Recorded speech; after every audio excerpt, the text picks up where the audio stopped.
Eh bien, parlons peu, parlons bien. Aujourd'hui, nous allons évoquer Spider-Man 4. Il le faut, c'est nécessaire, bien sûr, puisque depuis 2021, on n'a plus vraiment fait de mise à jour sur quels pourraient être réellement les antagonistes de ce film-là. Parce qu'on en entend à gauche, à droite, on va faire le débrief, sachant qu'il y a 1, 2, 3, 4, 5, 6 noms, dont 1, 2, 3, 3 noms qui sont pourris. Je vais pas te mentir. Mais ce sont les théories, entre guillemets, les choses qu'on peut possiblement imaginer qui sont les plus proches d'arriver. Bien qu'on puisse avoir une surprise, bien évidemment. En revanche, parlons donc de ce film Spider-Man 4, bien évidemment, afin de regarder cette vidéo dans les meilleures conditions, puisqu'on va te parler également des rumeurs. Attention, spoiler. D'accord, au moins tu es prévenu, il n'y aura pas de « mais tu m'as spoilé mon ref !» Non, il n'y a pas de ça. Ok. Je vais essayer donc de vous décrire les 6 personnages que j'imagine et qui, à mon sens, sont les plus susceptibles d'arriver. Dans un premier temps, le vautour. Oui, je vous avoue qu'il fait partie des 3 dont je n'en ai strictement rien à foutre. Je ne vais pas te mentir. Je ne vais pas te mentir. Le vautour, donc, qui arrive, ou en tout cas qui revient du côté du MCU, c'est a priori quelque chose que voudrait Sony, puisque je vous rappelle encore une fois que Spider-Man a des droits cinématographiques qui sont un petit peu étranges, avec d'un côté Sony, de l'autre Disney. Donc il faut essayer de satisfaire les deux, bien qu'on a l'impression que c'est quand même Disney qui finit par avoir le dernier mot, même si de temps en temps Sony rajoute quelque chose qui gâche tout. Et je vous rappelle quand même que Daniel RPK nous avait dévoilé il y a de cela peut-être quelques semaines, un mois, que donc Michael Keaton pourrait revenir dans Spider-Man 4. Alors je vous rappelle quand même les faits. Michael Keaton était l'antagoniste du premier film, donc de Homecoming. On ne l'a plus revu depuis le film Morbius, puisque oui, dans No Way Home, on a plein de Glooby Boulga, de personnages qui ne sont pas dans le bon univers, etc. Et du coup, Michael Keaton arrive dans un univers qu'il ne connaît pas, et il veut faire équipe avec Morbius, tout ça. Mais qui va-t-il attaquer? On peut supposer qu'il attaquerait donc le Spider-Man du MCU, ou alors le Spider-Man de cet univers-là, mais ça n'a aucun sens. Mais à la limite, allez, pourquoi pas. Donc, il y aurait l'envie de rajouter, en tout cas de faire, de ramener donc Michael Keaton pour le vautour. D'accord. Je trouve que c'est vraiment une idée médiocre, mais pourquoi pas? Des gens vont être contents. Moi, je partirais plus du principe qu'il faudrait partir sur lui, le Scorpion, qui lui également était dans Homecoming. On sait que il est en prison, on sait qu'il est supposément amené à être le Scorpion, notamment par rapport à son tatouage, on sait que c'est lui, bref, il veut sa vengeance, sa revanche sur Spider-Man, et ça peut, au final, aller encore de plus en plus loin, et pourquoi pas l'avoir dans un film Spider-Man 4, sachant qu'il y a des rumeurs qui parlent du fait que, a priori, l'antagoniste principal serait un antagoniste qu'on n'a jamais vu dans les films Spider-Man. Donc, parler du vautour avec cette rumeur-là, encore une fois, ce ne sont que des rumeurs, hein, mais parler du vautour par rapport à cela, ça semble un petit peu illogique. C'est pourquoi le Scorpion, on l'a jamais vu en tant que tel, en tant que Scorpion, en méchant principal. Donc quand on te parle de méchant principal, c'est, par exemple, on ne verra pas le lézard, on ne verra pas Electro, on ne verra pas le bouffon vert, le Docteur Octopus, on ne verra pas normalement Venom, enfin bref, ou l'homme sable.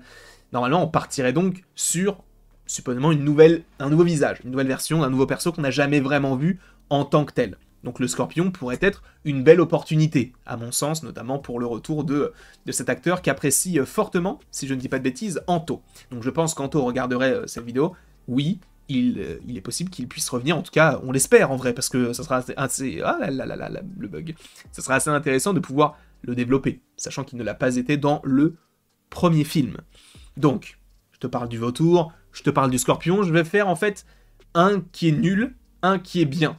Ou en tout cas un qui serait nul, un qui serait bien. Puisque là, on va repasser à un qui serait nul, c'est Venom. Et comme je viens de vous le dire par rapport à la théorie, encore une fois on l'apprend ou on ne l'apprend pas, mais ce ne serait pas forcément cohérent. Je vous rappelle quand même que pourquoi est-ce qu'on verrait le Venom de Tom Hardy dans ce film-là, alors que, je vous rappelle qu'à la fin de No Way Home, on a le symbiote qui est laissé dans l'univers, etc. Bref, ça n'aurait aucun sens de se dire, on laisse un bout de symbiote, parce qu'il ne reviendra jamais dans cet univers, mais dans le prochain film, enfin, on va quand même... On va quand même le ramener, j'ai fait tomber un truc, ce n'est pas très intéressant. Mais pourquoi ne pas partir là-dessus? Ce serait vraiment très débile, en fait, de leur part, de ramener encore une fois du Venom dans Spider-Man 4, sachant que il y a déjà le symbiote. Pourquoi ne pas partir sur une autre version? Possiblement, et peut-être même pas forcément Venom. On verra. En tout cas, voilà le personnage que j'avais envie de mentionner donc en troisième, qui est donc le deuxième perso dont je n'ai strictement rien à faire. Évidemment, un personnage que j'imagine véritablement et qui devrait être même dans le scénario, on en a parlé il n'y a pas si longtemps que ça, ce serait le Caïd. Le Caïd, donc interprété par Vincent D'Onofrio, qu'on a vu récemment dans la série Echo, qu'on reverra évidemment dans la série Daredevil Born Again, et qui devrait être pour l'instant au casting de Spider-Man 4. On rappelle quand même que par rapport à Spider-Man 4, il y a des rumeurs qui parlent du fait que oui, Vincent D'Onofrio n'a pas encore signé. En revanche, son personnage est déjà dans un premier script. Donc, oui, il est possible qu'on ait enfin, et c'est la volonté de Kevin Feige et de Tom Holland a priori, de partir sur un film peut-être un petit peu plus centré sur Spider-Man. Parce que le premier, c'était un peu le cas, c'est vrai, mais le deuxième, bon, on part plus sur Tony Stark, même si c'était un petit peu le cas aussi dans le premier, et dans le troisième, c'est totalement le multivers. Donc là, faites un film sur Spider-Man, parce qu'on n'en a pas vraiment eu dans le MCU, et sachant que lui va devenir donc le maire de New York, et que Spider-Man est à New York, ce serait logique qu'il y ait cette continuité-là. Moi j'aimerais beaucoup, sachant qu'évidemment le Caïd fait partie des antagonistes, en partie, de Spider-Man. Comme je vous l'ai dit, on fait chacun son tour, donc là on était sur un bon perso, on va partir sur...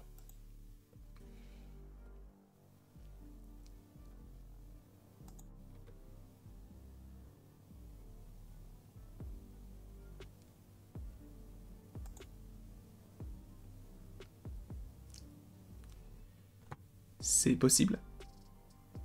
Même si j'aurais pu évoquer un Kraven, en plus, et c'est possible, hein, par ailleurs aussi pour Kraven, mais...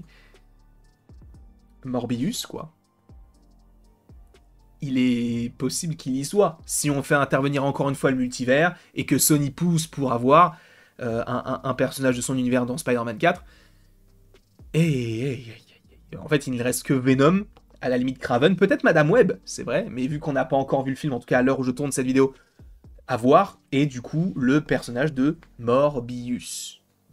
Aïe aïe aïe. Et on finit par le personnage que j'aimerais également, du côté de ce projet, ce serait Martin Lee. Alors là, j'ai pris une image de Spider-Man PlayStation 4, et étant donné que Martin Lee donc est à la tête du Fist, et ce qui est intéressant, c'est qu'on a le Fist du côté du MCU, sachant qu'il n'y a plus Tante May, on peut supposer qu'il y ait quelqu'un d'autre qui soit à la place, et pourquoi ce ne serait pas Martin Lee, donc Mister Négative. Sachant qu'on puisse avoir donc Mister Négative, mais qu'en plus de ça, on pourrait te teaser donc le retour du symbiote, est-ce qu'il n'y aurait pas cet anti-Venom qu'on a eu par ailleurs dans Spider-Man 2 ? Je ne sais pas, quoi qu'il en soit, j'aimerais beaucoup que Martin Lee arrive du côté du MCU, du côté de l'univers Marvel. Ça changerait un peu, même si on l'évoque quand même pas mal du côté des jeux vidéo, mais en live action, je pense qu'ils peuvent nous proposer quelque chose de tout nouveau, même s'il serait lié au Fist, et même s'il y aurait du coup cette matière négative. Est-ce qu'on ne pourrait pas partir là-dessus ? Je ne sais pas, mais j'aimerais beaucoup que ce soit le cas. En tout cas, voilà les différents personnages qui pourraient être les antagonistes du film. Encore une fois, liste non exhaustive, puisqu'on pourrait te sortir un Big Will, même si je ne le supporterais pas. Mais bref, quoi qu'il en soit, je vous remercie grandement d'avoir regardé cette vidéo. N'hésitez surtout pas à l'aimer, à la partager, à la commenter, à vous abonner, si ce n'est pas déjà le cas. Et après tout ceci, il ne me reste plus qu'à vous dire à la prochaine, pour la prochaine. Et j'ai même plus d'image. Carrément, c'est la folie, c'est la débandade, là.